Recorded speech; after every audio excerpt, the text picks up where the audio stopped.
Hey everyone, welcome to the Triangle Hustle podcast, where life, hustle, and construction collide in the heart of California. I'm Lila, your PPE and safety expert. I'm Rocio, saving you money with insurance and workers' comp. And I'm Frank, for all your trash and disposal needs. Whether you're swinging hammers or closing deals, this show is built for those who want to level up in business and in life. From the job side to the boardroom, we're bringing you real talk, real challenges, and our favorite real wins. Thanks for joining us. Hello, everyone, and welcome to the Triangle Hustle podcast. Today, we have two special guests, and I am very excited to have them. And many of you guys have seen these two special individuals at the NAWIC LA Association, along with other construction associations. They are very active, and what they have made and created is dearly to my heart. So I'm going to let these two amazing individuals introduce themselves to the podcast. Thank you. My name is Valerie Valverde, and I'm the vice chair of Third Step Ministry. Good afternoon. I'm Maria Camarillo. I'm the director of Third Step Ministry. I'm also the founder of Third Step Ministry, and I'm happy to be here. And then for those who don't know, Third Step Ministry is a non-profit organization that helps women heal themselves through recovery, and it's through addiction, healing, past traumas. And I really want to know more of how this all started. So, to be perfectly honest, 25 years ago, I prayed, and I wanted to sincerely ask the Lord to help me make a difference in the world. And I was already doing a lot of things. I was a social worker by profession, working with families, restoring families, strengthening families. My husband and I were also very involved in church ministry, but I didn't really feel that I was having an impact. And so that was all. I just said very simply, God, I'd like to make a difference. And I had forgotten about that prayer. A few months later, the idea of doing an event for women in recovery was presented to me. At first, it was an event that we were trying to put together for men in recovery. And so I was giving all my input because that's what I do. I just kind of give my opinion. But my expertise was mostly working with women. And the individual I was talking to, he said, well, Maria, why don't you do it? Do it for women. And I said, I stopped for a second because it just took me by surprise. And I said, okay, I'll do that. And so immediately I went to a couple of other family members and a few other women who were in recovery and tossed to them the idea about doing an event for women who had already made the decision to achieve recovery. So they were in some type of residential recovery program or outpatient recovery.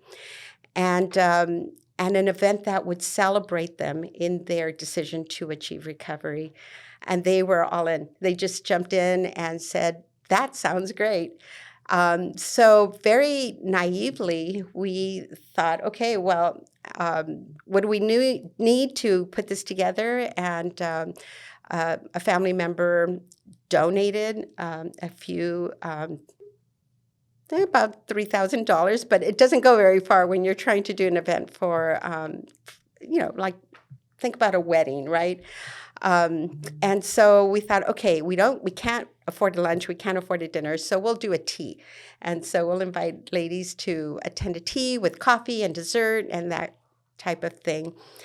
But they gobbled up the chocolate fast, and the coffee was gone before we knew it.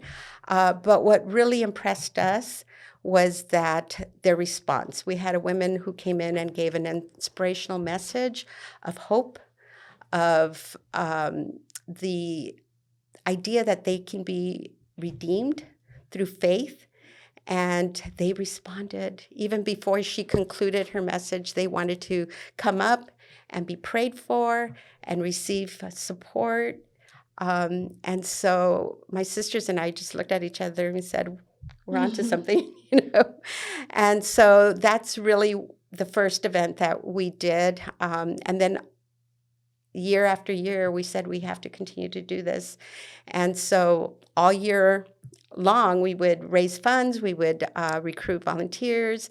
That's how I met Valerie. And so that's essentially how this idea started. And of course, we've now been in existence for 24 years. And so over the last 13 years, I would say, we really got serious about becoming a nonprofit organization, getting our own 501c3, and putting a plan together about what we wanted to do besides and in addition to doing an event for women. I retired from my profession, and so I was able to now dedicate much more time to the organization. And then Valerie, how did you just come across an ad for her event? Or how did you guys meet? We had a mutual friend. Okay. And at the time, I was going into a women's recovery program through my church and just doing crafts and things like that with them. So our mutual friend said, oh, you two need to meet. You're kind of doing the same thing.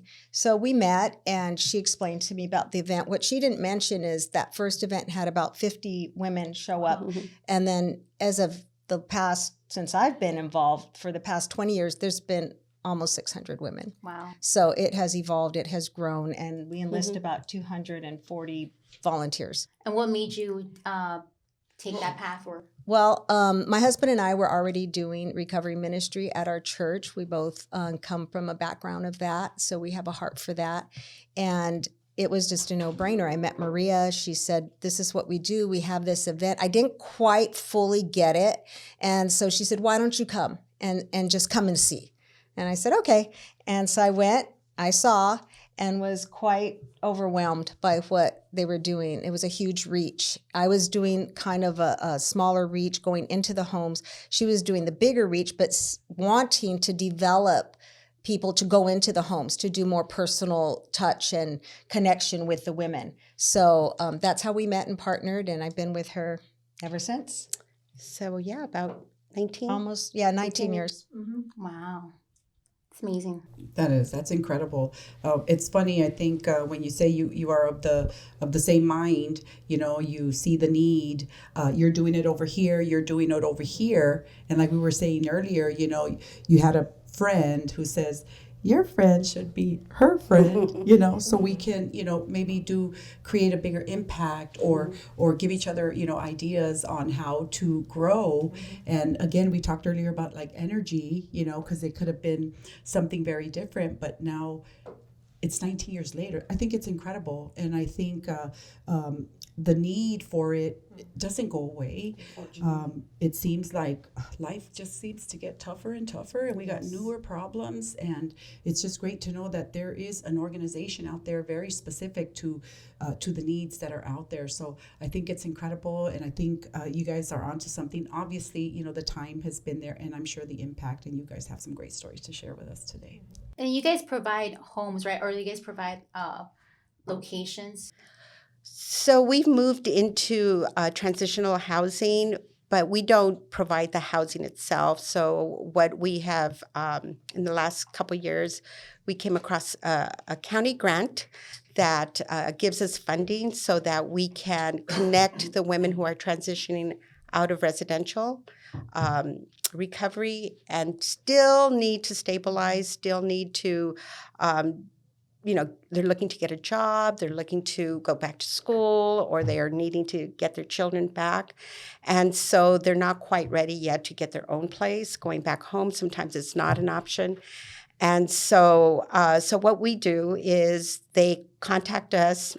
We get a referral, we do an assessment, and then we find other existing transitional programs that we can refer them to. Some are for single women, some are with women and children.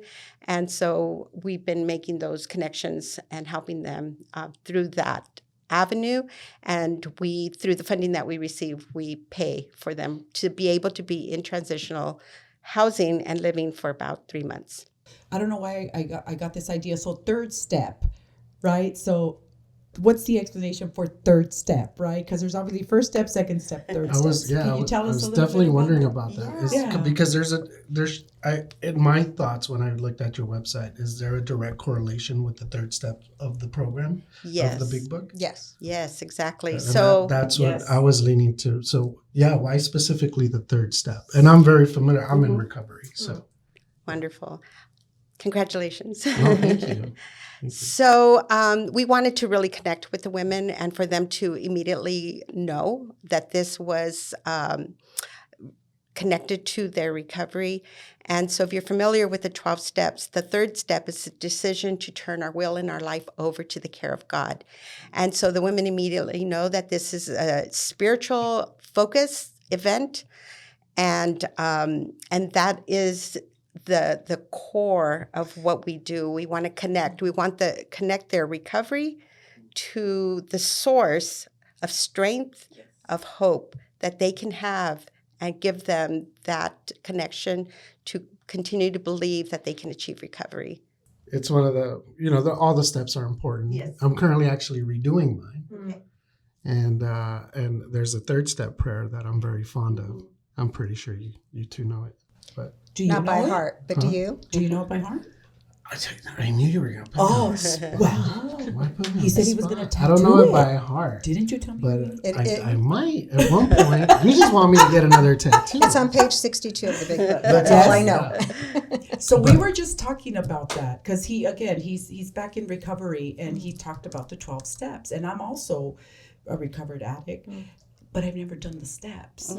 But when you say the third step being turning your will over to God, because to me, even though I haven't done the 12 steps, when I give credit where people say, well, you've been sober, wow, how did you do it? And I always give glory to when Jesus left and he said, I'm going to leave you guys a friend, the Holy Spirit, that's going to be able to allow you to do something that your flesh can get addicted to, or behavior you can get addicted to, but I'm going to leave you a friend, which is that Holy Spirit, which is, like you say, you got to turn it over, you got to totally surrender it, but boy, do you feel when it's there.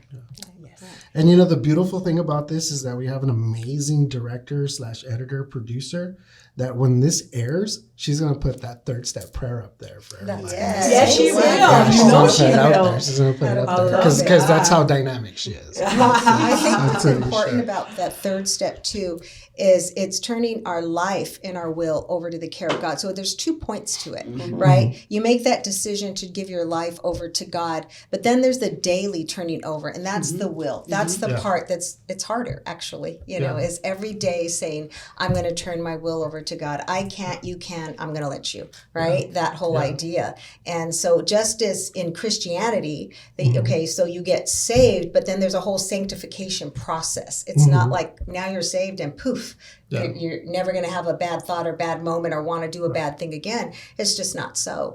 And so I appreciated that she used the third step and called the ministry that and used that in the event because we're talking their language. And that's very important. And I think when you get that many women in recovery in one room, and as you know, addiction has no discrimination. So we have every walk of life in that room, every age, race, everything, genders, because people are in their processes, and we accept everybody in, and we're able to meet them where they're at and speak a language that they're familiar with. Yeah, and I was when I looked at your website and I did my research, because we do a little bit of research before we bring people on and whatnot, and I totally related to the page and the third step, and I thought it was huge that your program revolves around that, because you're right, it is super important. One of the biggest things, you have to have the spiritual side, and we talk about that. We talk about that the whole time, all the time,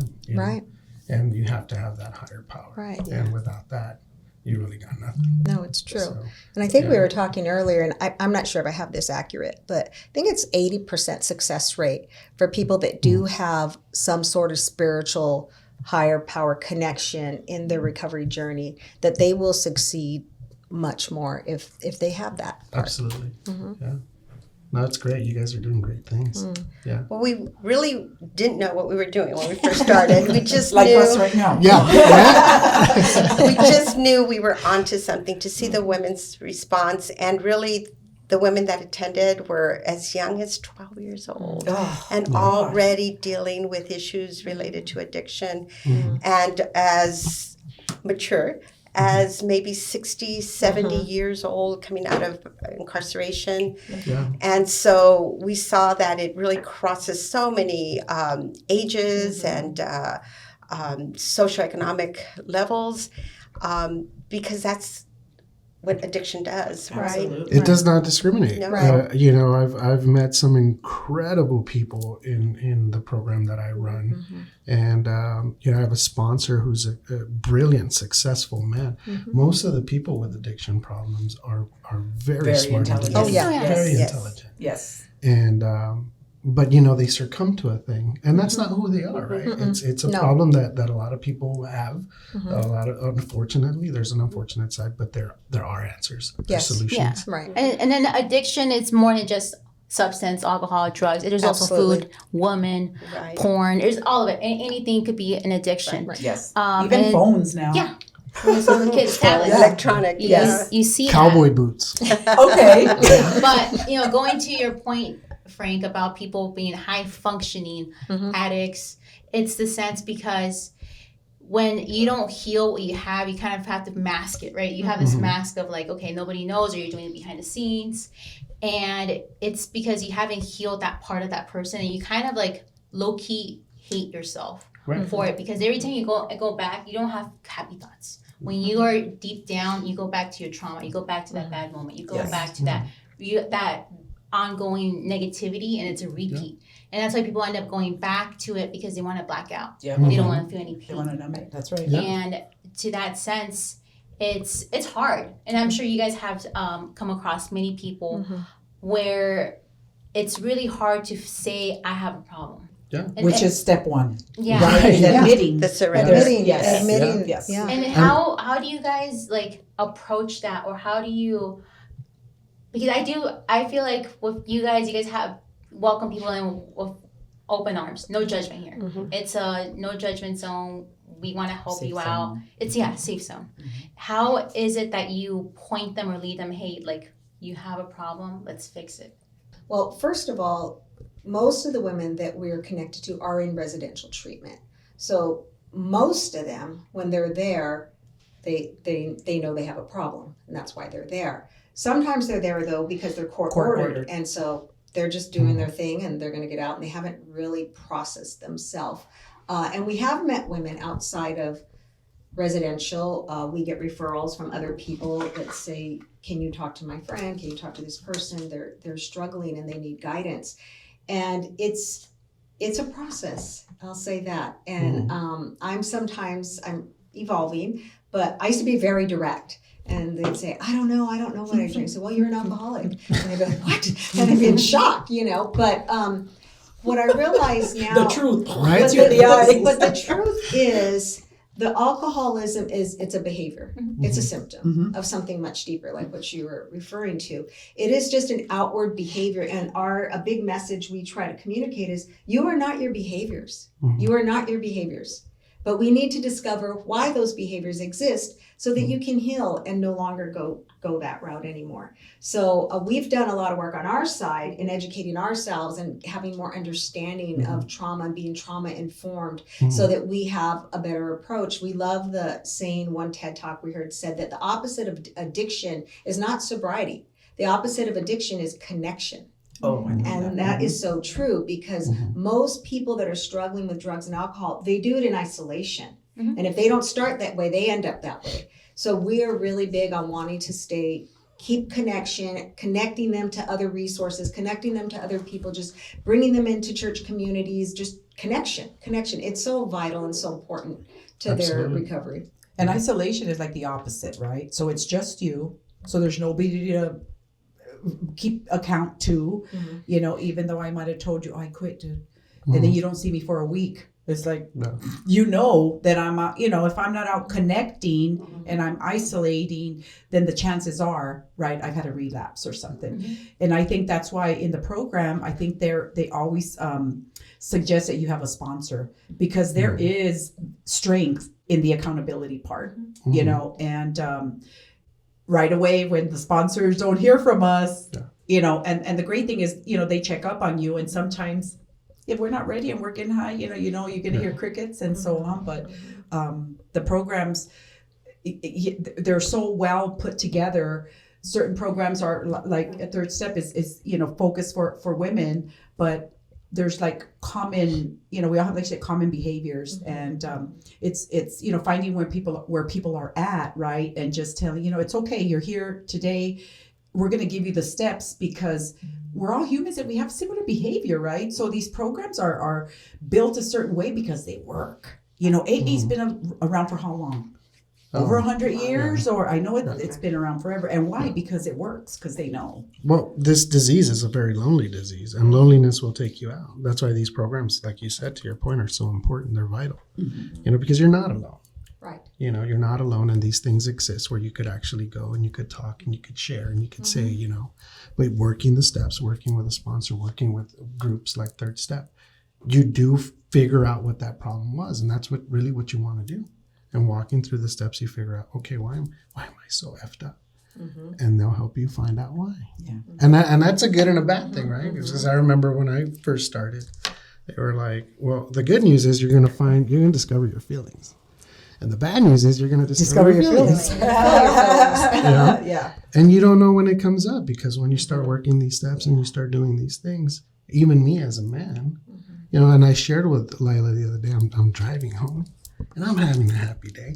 I'm having a good day, but out of nowhere, I just got emotional. And everything was just catching up to me, and just life and program, because these two know I don't stop.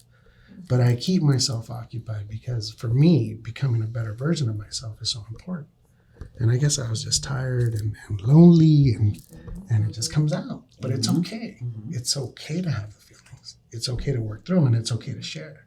Even what you're saying is so vital, because today, because you are sober, you're having all these feelings, but you can stop. And in AA, they talk about halt, right? Am I hungry? Am I angry? Am I tired? Am I lonely? So you can identify. You said, I'm tired. I'm feeling lonely. So you can do that today, right. And you couldn't do that before. Before, it's like as soon as we feel something, right, we got to run and numb it.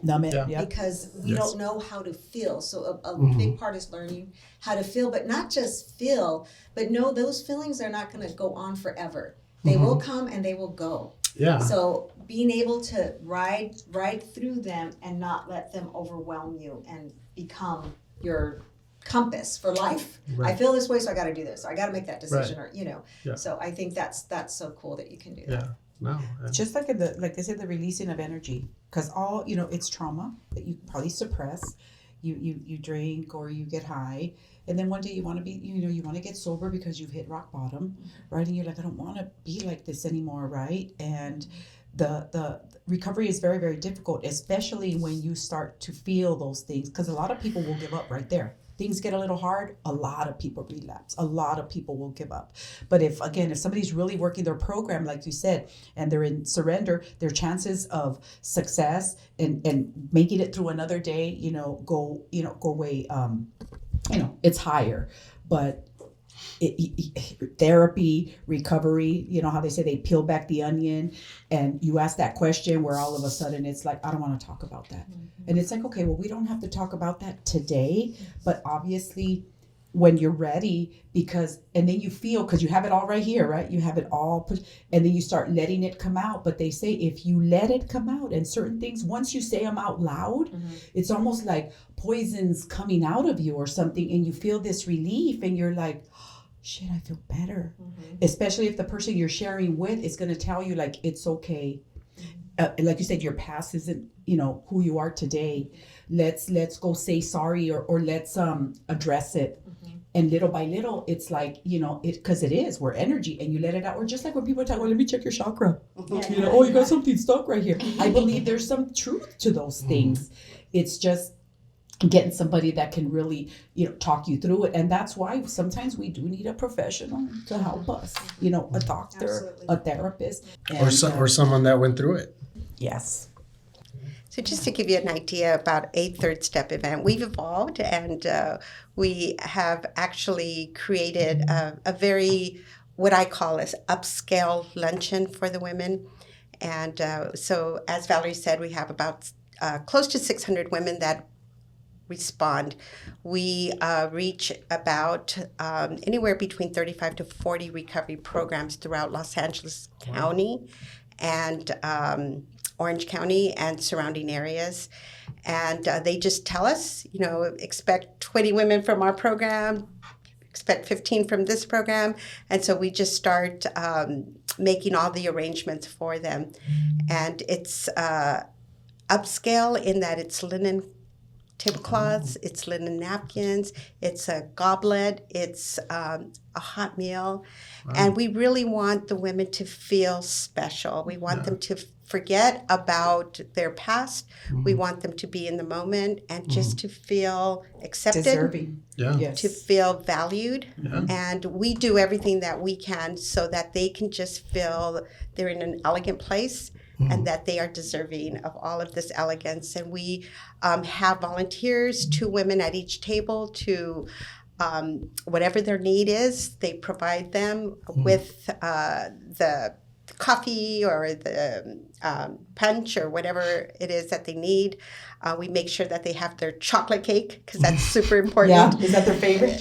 That's usually their favorite. Chocolate and coffee. Ooh. Right. Get you going. And so one of the things that has also evolved is because they would come so early to our event, we didn't want them standing outside in the hot sun. We now have what we call a pre-party, a welcome party. It's that and a resource fair where all the women get to go to different booths.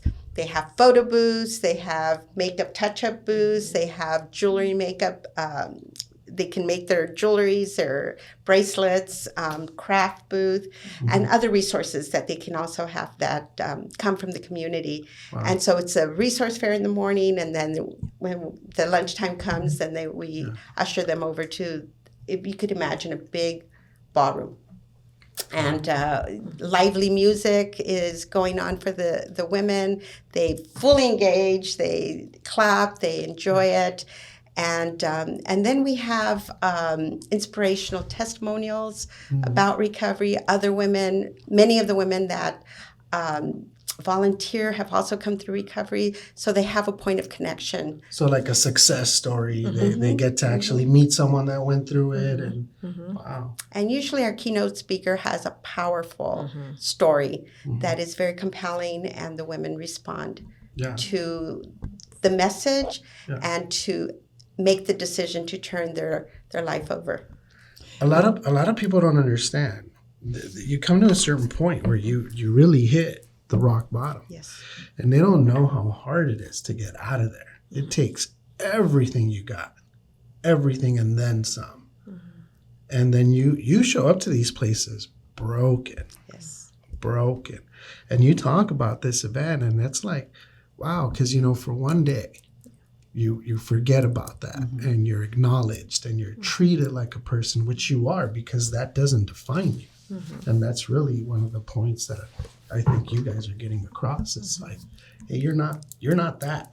You're so much more. And everything we do is very intentional. So the whole resource fair and the welcome party, we also observed that they come into the banquet relaxed. They've already been there and they've been enjoying music and they've been doing stuff. So by the time they come into the banquet room, they're relaxed, because prior to that, when they were waiting, they'd come in a little keyed up because, as you say, they're working through their stuff. Some of them just got into the program maybe that week. And so now they're like, where are you taking me? And they show up and they're a little keyed up. They don't trust. And so we understand that. And so they come in and even being trauma informed now, they used to come in and we'd grab them and want to hug them right away and stuff. And they get a little freaked out. So now we respect that boundary. We know, don't impose that on them. Be respectful. Ask first and things like that. So we've come a long way in that. But I love that we have evolved and that we have created that space in the morning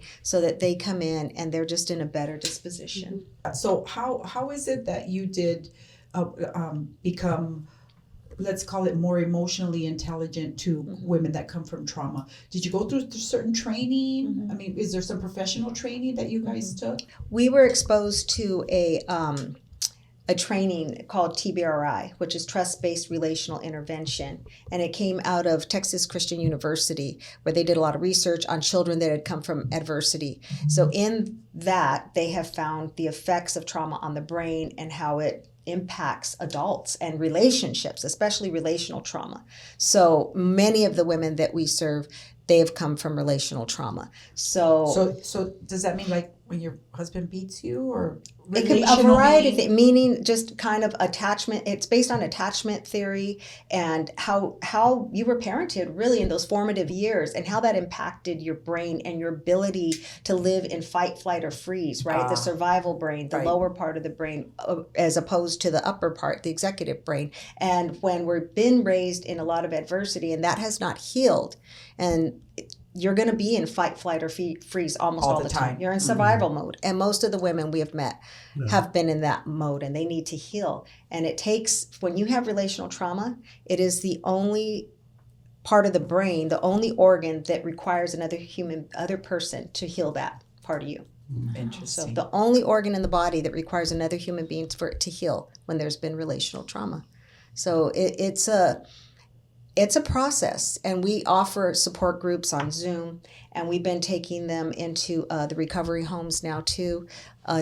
Two other board members and myself went through a training to get certified as, they call it, a TBRI practitioner. So we're learning. We're an ongoing learning, and nobody is using it with people in recovery really. So we're pioneers on this. They're using it more with children that are in foster care and the parents, of which a lot of the women we serve also, they have children that are in foster care and they're trying to obtain them back. So we're trying to show them a path, a better way of parenting, and understand themselves and why they parented the way they did, why they lost their children, and why they went to an addiction. Look, let's investigate the why so that we can heal. So it's been impactful, so impactful, the whole workshop we do and we present.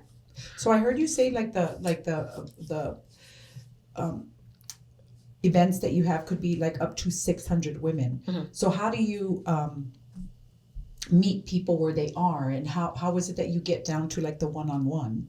Well, a table of 10, 2 women that are volunteers are there with them, and so each volunteer focuses on 4. And the other volunteer focuses on 4. And so they develop the conversation, they tell their story, they hear the lady's story. And so this is what we call like the big net, right? Because so many women come from all over. They do get to know their hostess pretty generally well. But from this event, based on what Valerie has talked about, TBRI, we also now offer weekly support groups through Zoom. And so we offer this to all the recovery homes. They're welcome to Zoom in. And so we've gone through several sessions of TBRI, attachment courses, and other courses related to recovery, related to other topics that are important for them. And we offer this generally every Tuesday consistently. We just take a few breaks throughout the year so that the women have somewhere to connect. Mm-hmm. And that is really where we get to know them on a more personal level. And so we have sometimes up to 50, 60 women that are Zooming in. Wow. Mm-hmm. And I think, and when we go in the homes and we take the workshop in the home there too, and as they're getting ready to exit, they'll ask for our information. They'll give us their number so that we can stay in touch with them. So we've stayed in touch with quite a few of them on an individual basis between all of the board members. We each probably have a few that we're able to stay in contact with. And a lot of them come back. Mm-hmm. And they volunteer at Third Step. That's so the best there's part. The full circle. Full circle. And that's what my leading point is. I wanted to see if you guys could share maybe a couple of testimonials of your success stories of the women that are still serving. Mm-hmm. One quick story that came to mind, and then I'll go into a success story, just to give you an idea of how dynamic the event is. We had one girl who came who had just been released from jail. And so she went to the program where she was assigned to. She didn't want to go to the event. They told her, we're all going to go to this event, and she didn't want to go. But when she was in jail, she was reading this book that she really connected with, and she says, I wanted to steal it. She says, I better not. And so she left it there. So she comes to the event. Lo and behold, the author of that book is our speaker. What? Yes. Wow. And so she had donated 75 books that we were able to raffle off to the women at the table. She gets the book. I mean, what are the chances of that, right? There's a spirit working there. So she gets the Or book. it was rigged. We introduce her. We introduce her to the speaker. The speaker prays with her, signs her book personally, and they take a picture. And so, we've lost contact with that one person, but that impact is life-lasting, right? Yeah. That was God. That was Yeah. God working. It's so amazing. And we have so many Beautiful. stories similar to that. And I'm assuming that the story, the book, it was based on recovery or... It was her story. Yeah. It's her personal story. Do you want to talk about one of our girls? Sure. I mean, you got to hear the testimony, and she's one of our shining stars. Her name is Desiree, and she came to our event when she was in program, and then left and continued to do her journey of sobriety and recovery and all the things. And 9 years after she came out of her program and had been to our event, she came to one of our trainings to be a volunteer at our event. And she told Maria, she said, I was an attendee, and now I want to be a volunteer. It was 9 years ago, I was at your event, and we were just thrilled. And we've stayed, she's been on part of our volunteer base and been involved and continued, got reunified with her children that she had lost custody of. Both her older children are grads of USC, and one's a psychologist. I forget what the other one, they're both professionals. Graphic both designer. Yeah. Graphic designer, done well. Her younger child that she had with her through recovery and kept her because she stayed sober, she's like an all-state champion wrestler, and she's a good student, just a thriving individual. And so is Desiree. She's just doing amazing things. She went on to get educated in construction management. I think she's a project manager now at a construction company. And so we had her come and share at our fundraiser, and just is full of life, full of joy, and all about just paying it forward. So we appreciate her. And if I recall, she was homeless and pregnant, right? Yes. Oh, wow. And Then went into program. And she told everybody, I made a lot of mistakes. I fell back, went back up. I think there was a moment that she was stealing, right? Or she was living in houses. She would break into houses because she was homeless. Wow. So she, I don't remember. I think she got caught, or someone called. I think they court ordered her to a program that was for women and children. She hadn't lost her child. Going back or staying on the subject of construction, because she is now in the construction role. We did an episode not so long ago. It was revolving around mental health, and we ran some stats at the end of that. And do you too see people walk in from the related industry? Has there been an increase of women in construction that are fighting, the battle and going in? Is that a thing that's happening, or do you know? We don't really ask them too many questions about, where they've come from until we get to know them a little bit more intimately. But what we do know is the data, and the data shows that those who are in construction, because I think the stressors of the career is high, that addiction is also high. And so that we have been able to learn that, and now also because Valerie and her family are in the construction field, we've been able to have more connections with those who are in the world of construction, and so they relate to not only issues related to alcohol and drug addiction, but also compassion and the desire to give back and help. And that's been beautiful to see. Yeah. And that's one of the things, right? When you do heal in the journey, you have to give it back. And I think once you get to that point, you want to give it back. Yes. You want to be of service. You want to help. Because you can't just grab that gift and just keep it to yourself. You got to give it to somebody else. Well, even the 12 step says we want to carry the message, right? So that's part of the giving back. Yeah. No, I think it's an amazing thing, what you're doing. Because I've always thought about certain programs, and I feel sometimes they're outdated. And you introducing new methodology and new things into it and able to assist, I think that's needed across the board. Because we stick to the tried and true methods, but we've advanced so much as a in society and in learning, and there's got to be more, right? There's got to be more things that will allow you to get in tune, to really help, and sometimes I feel like certain programs are a little outdated, and there's got to be more. So I think what you guys are doing is phenomenal. Yeah, I mean, it goes back to where the problems stem, and just like as you mentioned, many of these these ladies have suffered trauma in their childhood. I mean, I could only imagine being a 3-year-old and going through some type of sexual trauma, or younger, because now there's horrific stories of that, and forming that fear and anxiety, and then if it goes repeatedly. And you just go with a brain that's developed that way, and you react a certain way. So you either become aggressive or you become super shy and just locked out. And carrying that on to living like that. And then when it comes to sexual trauma, it's usually a cycle. It's within the family. So it happens to one person and continues on. And if you don't break it, come out of it, it really, hurts you.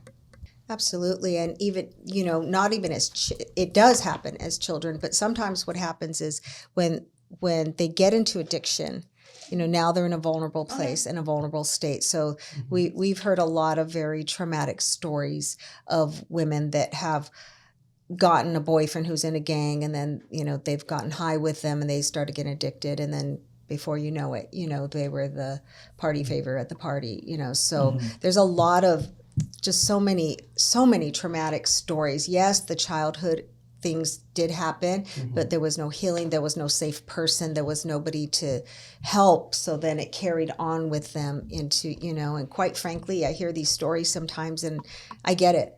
I get why they want to numb out, it makes sense to me. But of course, we want to encourage them that there is a way of escape, and you can find your healing, and it will start with the first step, and then we'll get to the third step, and it doesn't stop there. There's 7 more steps after that, but the third step is so pivotal, so that you have that resource of a higher power to go with you into the 4th step, into the inventory, into the amends, all these things that are very difficult, that are relational, and that's where a lot of this trauma stems. So we focus on that, not because we think it ends there, but we know that's the best beginning to keep going. No, it really is. And the way they're structured, it one prepares you for the other. And I mean, some people don't know, but you find out a lot of things about yourself, a lot of things, things that you didn't even know. Your character defects. Like, what do you mean I have these? You're crazy. I don't have these defects. I'm not jealous. Yes, you are. I'm here to tell you, yes, you are. But it's okay. Yes. It's okay to know where you stand and who you are, and then you work on it. And many times what we have come across too is a lot of the women, they don't even know those things were traumatic. They don't. They just think that was normal, and so it's very earth-shattering to them. We give them the ACEs test, the Adverse Childhood test, and they've never heard of it, and then they're just blown away when they take that test. They just can't believe that they've had that much trauma. But it makes sense to them. It makes sense to them. So it's almost like the light bulb goes on. Going back to the full circle of that prayer, I think I mentioned that I had forgotten about it. And a couple years later, I was feeling tired. I was feeling like I can't do this anymore. Why did I even think that this might be a good idea. And I literally remember coming home from an event and just feeling very discouraged and going up the stairs and had my shoes in my hand. And the Holy Spirit reminded me of that prayer. He said, this is why you prayed. And this is an answer to your prayer. And so that was, because I hadn't remembered. I didn't remember having said that. And so this is more than an organization. This is our cause. You know, this is our mission that I feel what I was created to do and to be. Thankfully, I don't have a story of addiction, but we all have stories of trauma. We all have stories of brokenness. We all have stories of needing restoration, needing to connect, and needing to have the understanding that there is a God who loves us. That just even makes it more special, because not even having that experience yourself and then the willingness to help other people speaks volumes of your character and who you are. So I commend you for that. Thank you. Yeah, I was actually one of my questions I wanted to ask you. You said you were in the social services industry. Was there a personal story for that, or was it you just felt the need to go on? Because you have to have a really big heart, because you said you were 20-something years in the industry. Yes. Actually, I retared after 36 years in the field of social work. Yes, in the sense that, you know, we lived in the barrio. You know, my mom was always in somebody's home, helping them, wanting to provide support. Sometimes we would, you know, our dishes would be missing, and I'm like, what's going on? She says, I gave them to somebody else. We're going to get new ones, you know. And so she was always giving things, you know, away. And so I just felt, when I thought about a career, I felt like that was what resonated with my spirit, you know. And I was, you know, when you're in high school and you're looking through all these possible things, there were two things: either being a teacher or being a social worker. And I said, oh, it's going to be too many years of college to go to be a teacher. Little did I know that it would require quite a bit of education as well. But that's where the strings to my heart led me towards, and particularly helping families to be restored with their children. And so that had been my public child welfare. It was my focus. And then I went into the educational field and helping young, new social workers that wanted to come into the field to really connect their heart with their desire, their career desire, so that they had good motives for the work that they were going to be doing. I mean, that's tough, because I went to college for psychology, and actually social services was one of the options. But I was 22 years old, and I never really had a real job. I was front desk, LA Fitness. And I was just knew I wasn't mature enough, because I knew going into that I was going to take a lot of the stories back home. Because, you know, going through that, helping out families that have gone through so much bad stuff. And then returning the child back home, knowing it's not safe there. I knew mentally, I was like, I'm not strong enough to do that. So how did you go through all of that? Well, it's part of the education, right? That's part of what you train to do, and you get good mentors that help you through the tough stuff. But you focus on where the need is, and the children sometimes do need to be separated for a period of time, but their heart is always towards their parents. And if we strengthen the parents, and we say also with our women in recovery, if we provide restoration and recovery to the mamas, it's the best thing we could do for their children. And so that has always been my approach to the field of social work, that you know, there's pain, we know there's been injury, and our work is to restore. The word restoration, I have a sister-in-law, she sends me a prayer every morning. And this morning it was talking about how God is the king of restoration, and how he can take the worst situation, the darkest moment, and restore it to something more beautiful than before. You know, for myself, losing my son, I thought it was really over, and I didn't know what the restoration was going to look like. But in the beginning, it was, there's no hope. There's, or, and when it just happens. And so when I read it this morning, because here I am 5 years later, I'm thinking to myself, you can restore anything, Lord, But then when I think about women, because our children are our children. But the thing about addiction is, man, we won't care about a darn thing, I mean, again, being an addict too, it's like you don't care about anything, and it's a horrible place to be. But again, like Frank says, it doesn't define you. It's like where you're at, you're in the dark, you're an addict, and all this horrible stuff is going around, is going on around you, but shit, you still just want to get high. But when you reach that rock bottom, whatever, there's no more money, or you're out doing things you never thought you'd do, and then you start getting a little bit sober, and it's hard when you've done all that damage. And it's so hard to move. But that's when the good Lord comes in and says, we're just don't give up, we're gonna do it. And the stories are just so full of hope, and sometimes your guest speakers, I'm sure, are the ones that had come from the worst situation, right? Come from the worst. So their stories are the biggest struggles, and that's why I think they also do the biggest impact. To have somebody sitting there where they're at right now thinking nobody here is worse than me, and then they hear a story like that and be like, damn, I'm gonna be all right. I'm gonna be okay. So I think all these programs I love. I didn't know about Third Step Ministry until we went to the NAWIC event, that Rooftop Nice NAWIC event. NAWIC is the National Association of Women in Construction, which is a national organization that impacts women in construction, no matter what level they are in their career. They're always outreaching, trying to bring more women into the industry. And I love the connection because, hey, when we come out of recovery, we need to work. So belonging to those organizations and making those connections and taking somebody that maybe doesn't have a job and then seeing them as a project manager. Right. Those connections, that's another big word, right? Connecting.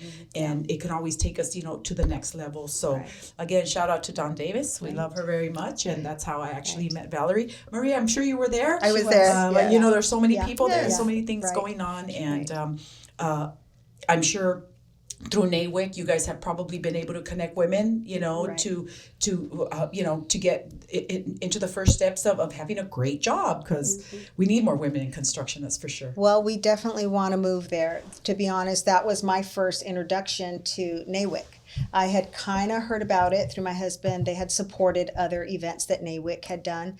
And he said, you need to go to this. You need to get involved. You need to go to this. So Dawn had called and said, Valerie, we're doing this Christmas party and we like to give to some sort of organization, do something charitable, and we'd like to do it for Third Step. What do you think? What can we give? She wanted to do toys, but I said, what we have learned, that toys are not the greatest need, because they do get a lot of toys from other resources. I said, the women, though, they need stuff. They need hygiene things, brand new soaps and body wash and all that stuff. She said, oh, okay, let me get back to you. So she called back and said, okay, we're going to do it. So you and Maria have to come and pick the stuff up at our event. All right, we're going. And we were so thrilled to have gone and met you and Rocio and so many others. And as a result, actually, of that particular event, when we went to distribute all the hygiene items, which was an abundance, Dawn was even blown away. She says, Valerie, take a picture of all that when you get home. It was, my whole dining room table was filled, and the floor, it was just full. And we took it to a reentry program that houses about 90 women.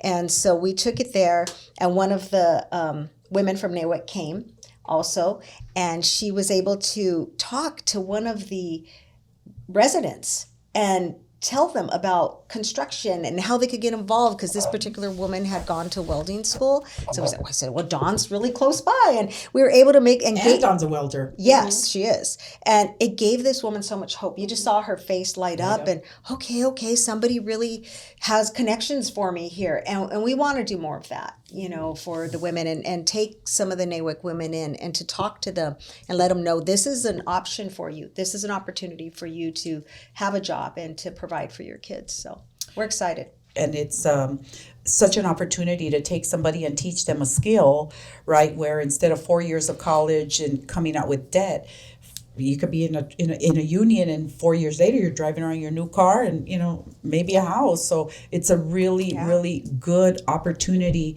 that when we come out of recovery, we go through a lot, especially having money is no fun.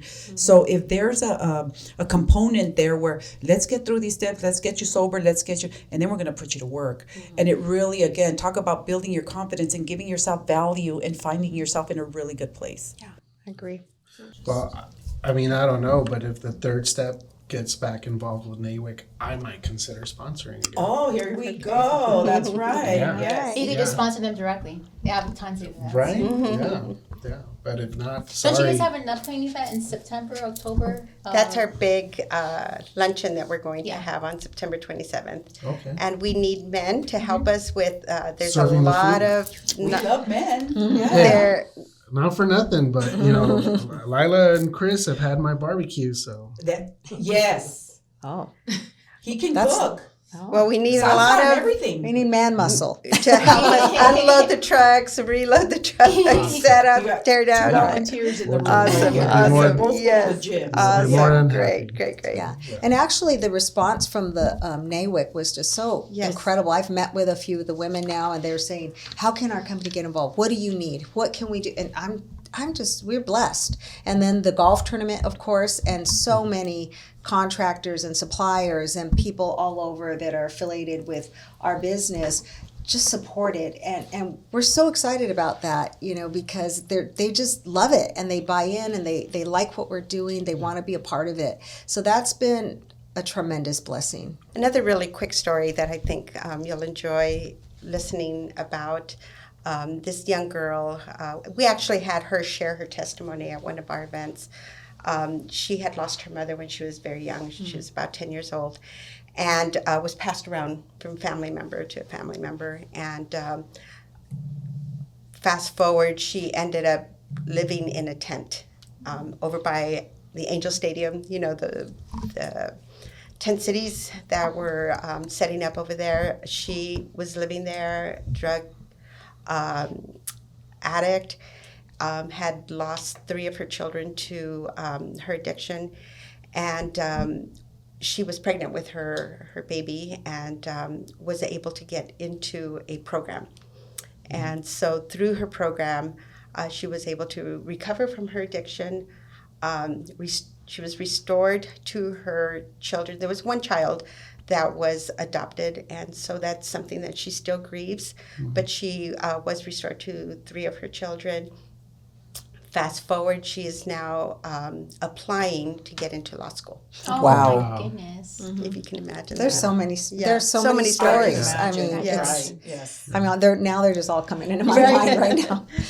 Well, for our audience listening, first question, let's say if there's someone out there that's struggling with addiction and saying, hey, I need help, where can they reach out to Third Step, or would it be a different program saying like, I'm just seeking help for myself?